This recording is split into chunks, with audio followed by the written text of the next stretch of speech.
Hi, this is Michael Giralli with Healthcare Genius, and today we're fortunate to have George Bain from Fairway Mortgage with us to talk about a subject that a lot of our clients and employees want to know about, and that is reverse mortgages. So, George, I'm going to let you introduce yourself and kind of get started on this.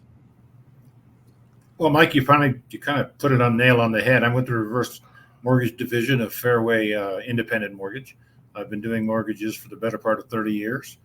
In about 2017, I switched 90% of my business over to reverse mortgages because I fell in love with the product and firmly believe in it. And it's going to become a much needed product in the near future as well. Oh, great, great, George. And so, how did you get the nickname the Reverse Mortgage Professor? Well, I was actually giving a presentation to some financial planners. The majority of my clients are actually financial planners, and about halfway through the presentation, someone says, "You're talking like a professor." So I think we're going to call you the Reverse Mortgage Professor from now on, and the name kind of stuck, and that's how it happened. Ah, that's great. Well, we all can use education around this topic, that's for sure. So let's kind of dive in and really start with, what exactly is a reverse mortgage? I think people may have a connotation of what they think it is, but why don't we let you kind of maybe talk about a little bit of the history and really what these financial instruments are? Mike, reverse mortgages first came out in the 1960s. They weren't government insured at the time. And so they've been around for the better part of 70 years, or 60 years, pardon me. Now, in 1988, President Reagan signed into law that the FHA, the Federal Housing Authority, and HUD will be responsible for insuring these mortgages to make sure that the clients and the investors are protected. What it basically is, let me see if I can explain this in a real simple term. Let's just say, for example, you owed $100,000 and your mortgage payment was $1,000. Well, without taking into account interest payments or interest additions or anything like that. So your payments are $1,000. When you make your payment, your mortgage goes down to 99,000 and you're out $1,000. Now a reverse mortgage takes that same $1,000, but it takes it out of the equity that you have earned. So you take $1,000 worth of equity and we add it to your loan. So now your loan is 101,000, but you still have the $1,000 in your pocket. So basically what you're doing is you're using the equity that you have earned over the course of your home ownership and you're starting to convert that to cash to pay the mortgage. Does that make Great. kind of a little bit of sense to you? It's a regular mortgage just in reverse. Yeah, no, it does. It makes a lot of sense. And I know I was listening to a Dave Ramsey video not too long ago about reverse mortgages. I think he used the term, at least in the headline, that they were a scam. So we do hear sometimes about these these reverse mortgages having a bad reputation. Can you talk through maybe a little bit of the history and why that might be happening? Well, back in the early days, reverse mortgages, like I said, were not guaranteed by the federal government. So unless you're Dave Ramsey thinks the federal government is running a scam, then I think he's got some information that he should probably take another look at. As much as I appreciate Dave Ramsey, he's a strong Christian man who's done a lot of good for a lot of people. I think he happens to be in grave error about reverse mortgages. Uh, like I said, these are guaranteed mortgages. You can never lose your home. The federal government doesn't want it. Title never changes name. It's always your house. Yeah, and I think, two of the points that he makes in his video are just interest rates on the mortgages being higher, he says, than, current traditional mortgages. And then also he discusses the fact that, and again, remember, this is a dated video. It's probably almost 5 years old. Sure. But he also talks about the fact that there at that time there were a lot of reverse mortgages, almost 18%, I think was the number, that were uh, the owners couldn't or were behind in paying their taxes and insurance, which I think is something that maybe people don't realize that you still have to continue to pay that as you would whether you own the home or not. You know, Well, sure. I mean, I don't know his statistics. I don't know where he got them, so I'm not going to comment on the accuracy of them either. But I Sure. will tell you that if you have what we call a forward mortgage and you don't pay your taxes and your insurance, guess what? You're going to get foreclosed on. Right. And it's not necessarily the mortgage company that is doing the foreclosing. It, the county will foreclose if you don't pay your taxes. So the same percentage of people that are in trouble without paying taxes and insurance, according to his statistics, would be in trouble whether they had a mortgage or not. In fact, they probably would have been in trouble a whole lot sooner because they would have been making a mortgage payment. So their assets would have been depreciated a lot faster. Yeah. Great. That's good. So are there any other risks that you see or that would make this not necessarily the right option for somebody who is looking at this type of a program? Well, depending on the use of the reverse mortgage, I'd have to say no. I mean, there's no logical reason that I can really think of other than the fact that you may, and I say may quite cautiously, leave less of a legacy. In other words, you'll have spent some of your money while you're still alive and not passed it on uh, to whatever your heirs are. But in most cases, that's not even the case either. There's just really not a whole lot of reasons why you would not want to use a reverse mortgage or have a reverse mortgage in your back pocket in case you ever did need it. And I know George, you and I have talked about that a lot. Is that using it as a just in case of the what if and Yeah, having it available, which we can talk about in a few minutes. sure. So another thing that I think we have people say is that you should only be using this as a last resort. But I think you've found that that's not necessarily the case. That a lot of people plan to take these out without necessarily accessing funds today. Accessing the funds. Yeah. uh, give you an example. Let's just say you have $1 million in your investment account, and you've got a house worth a couple 100,000, and you have a heck of mortgage, and you're retired at 62. So you're going to take 5% out a year of that $1 million to live off of.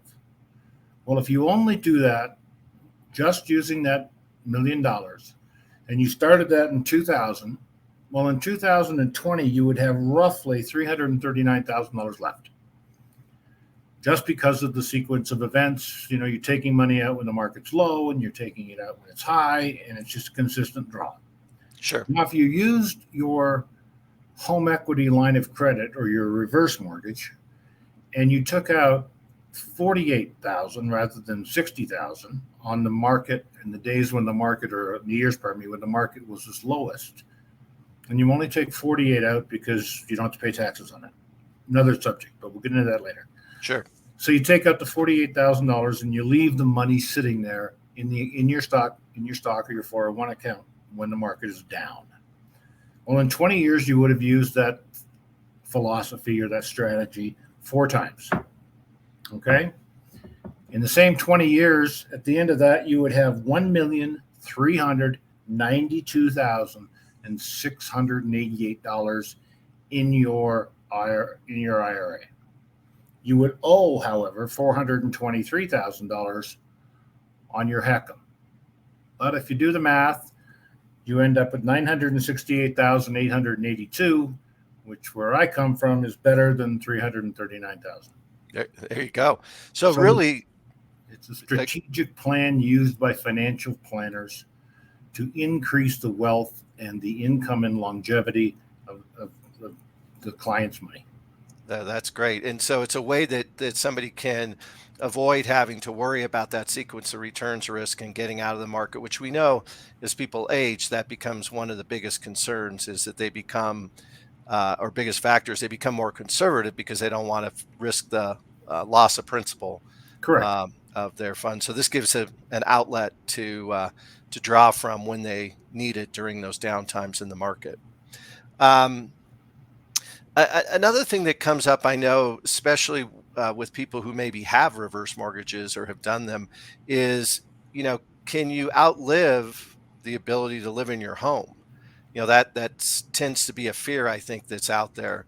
is that, if I live too long, they're going to take my home away. Okay. We're never going to take your home away. Just put that out right out. We're never going to take your home. We don't want your home. All right. When Ronald Reagan signed into law that the FHA would guarantee the mortgage, it is guaranteed for the life of you or until you voluntarily decide to leave your home, at which time the mortgage would become due and payable. So you cannot outlive your equity, period.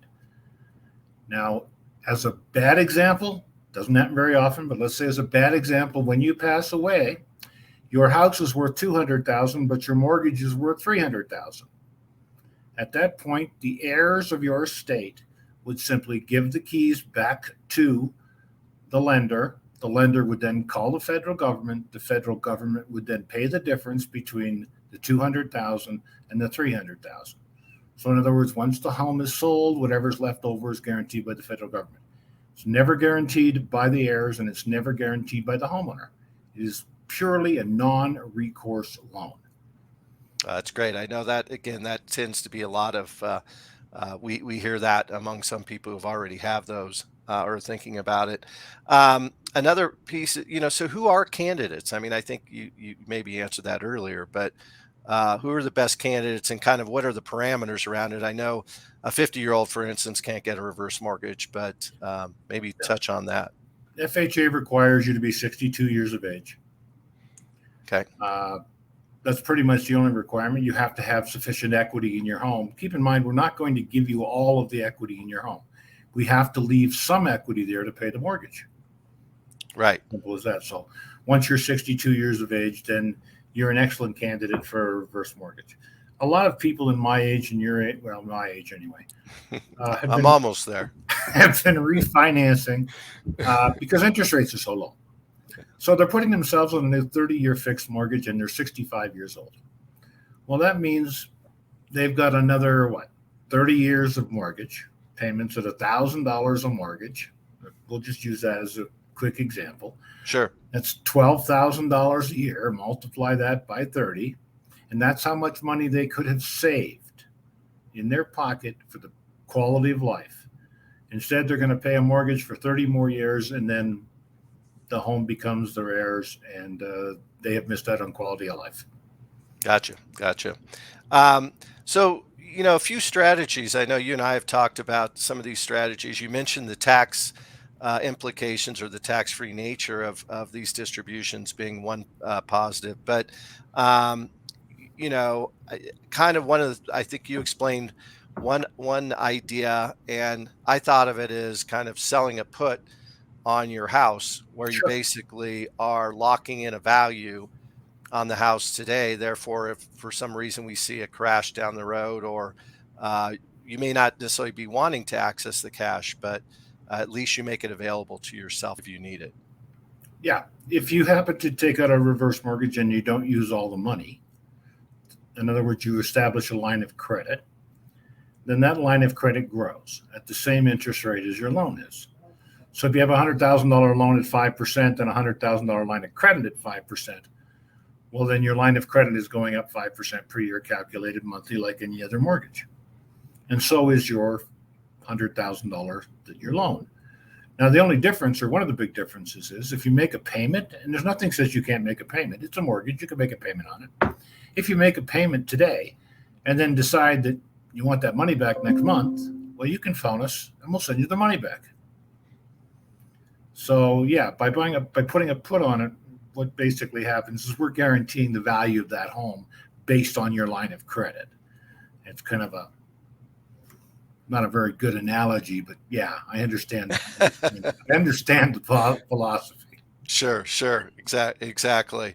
And I know we talked, another idea was using this for somebody who's maybe taking out IRA distributions, and then potentially using the reverse mortgage to help pay those taxes, or to recapture some of that because of the tax deductibility on the interest side of things.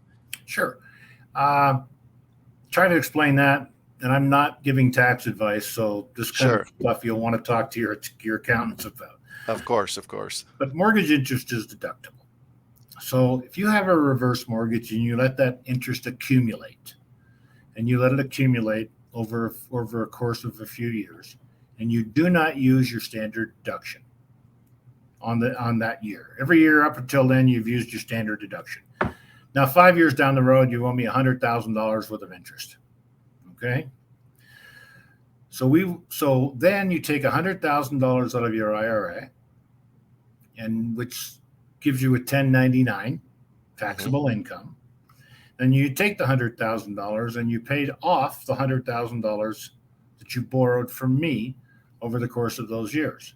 In other words, you pay off the interest. Well, that generates a 1098. So then you have a 1098 for $100,000 and a 1099 for $100,000. And in my math, they kind of cancel each other out. Sure. Well, like you said, I mean, this is certainly something that someone should talk to their accountant or CPA about. But it's an idea that I think we don't hear about a whole lot. So, and especially as we expect taxes to potentially go up or will, in the future. I'm a firm believer. Never mind. Yeah. I was going to tell you taxes are going to go down, but I couldn't keep a straight face. There you go. There you go.